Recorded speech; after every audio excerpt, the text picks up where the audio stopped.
بسم الله والحمد لله والصلاة والسلام على رسول الله أما بعد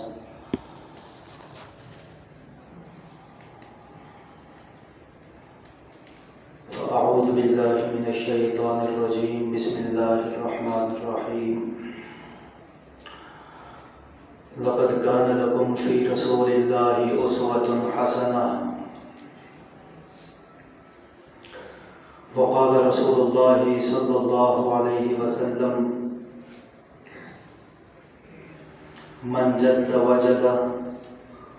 وقال في مقام آخر التاجر الصدوق الأمين مع النبيين والصديقين والشهداء والصالحين.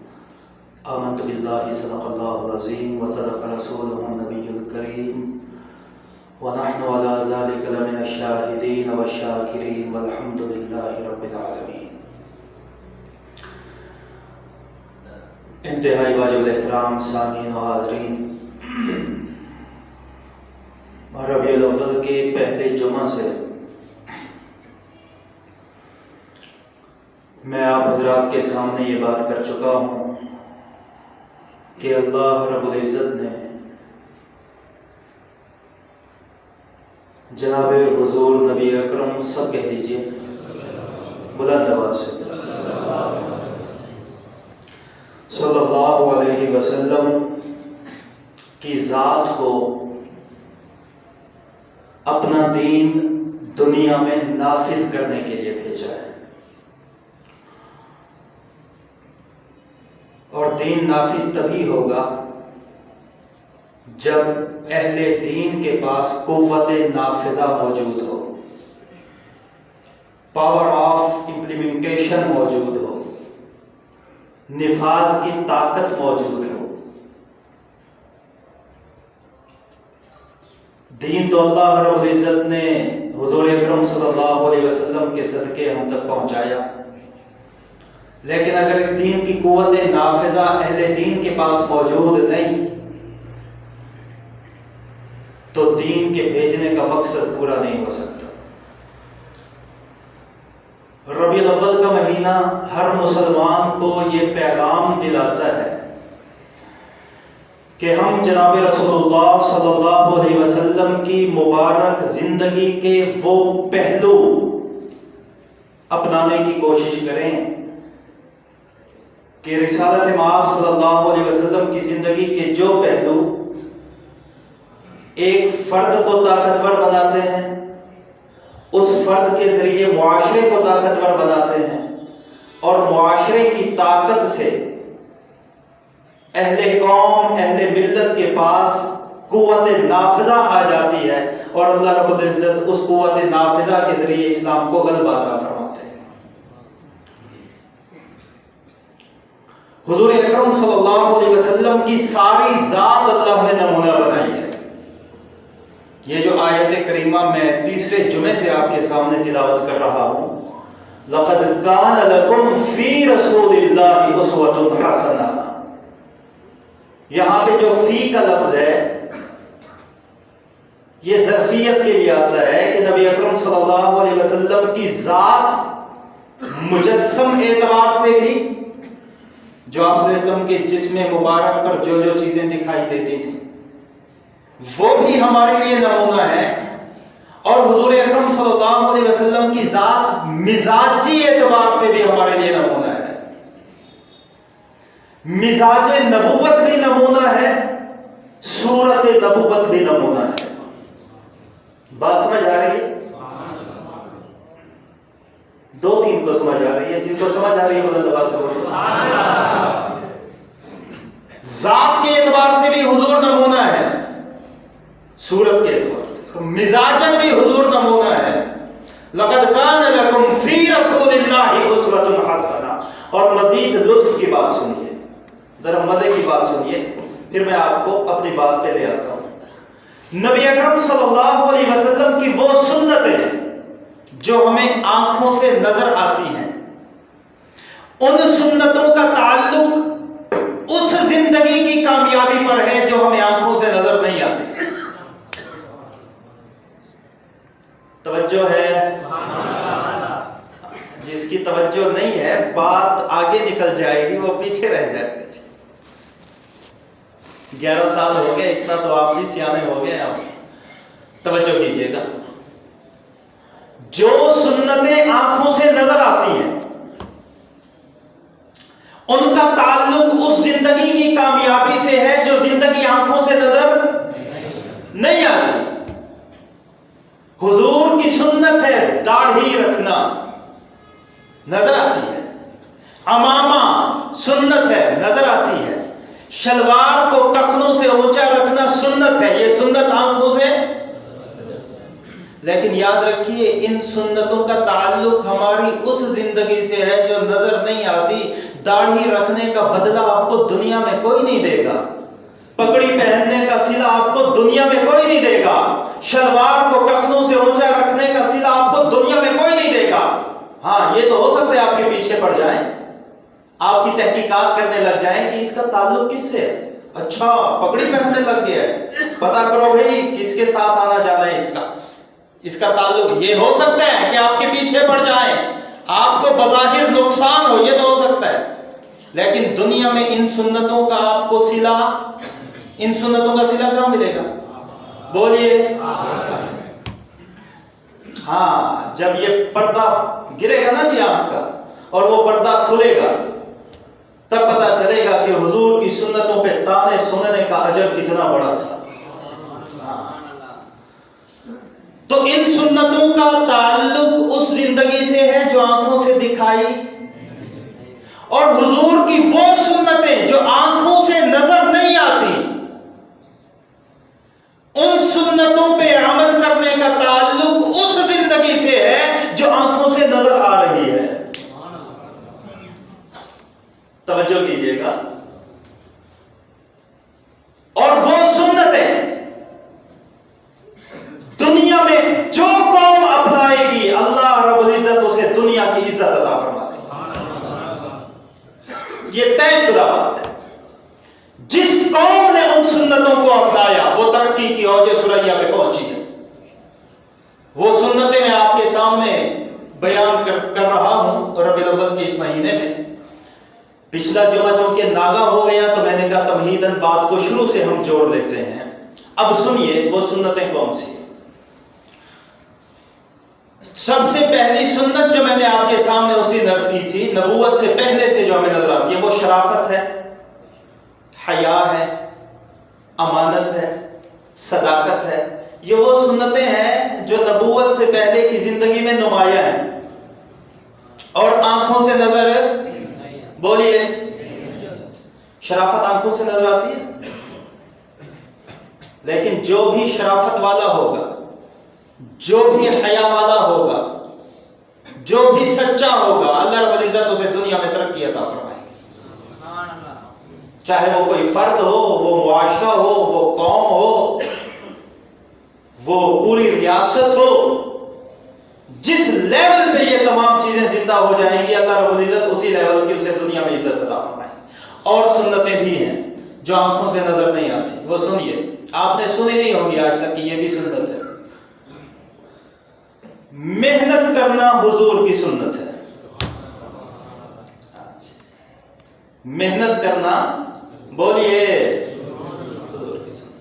10 سال کا بچہ ہے، 10 سال کی عمر سے بکریاں چرانے لگا، جس چچا کی کفالت میں وہ بچہ موجود ہے اپنے اس چچا کو بکریاں چرا کے پیسے جا کے دیتا ہے کہ میں چچا پہ بوجھ نہ بنوں۔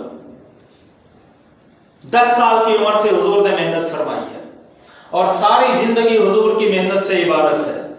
نبی اکرم صلی اللہ علیہ وسلم جب 25 برس کی عمر تک پہنچے تو مکہ کی سب سے بڑی مالدار خاتون جس کا مال سب سے زیادہ ہوتا تھا، اس نے حضور سے وقت لیا، حضور کی منت کی، حضور کو دگنا معاوضہ دینے کی پیشکش کی۔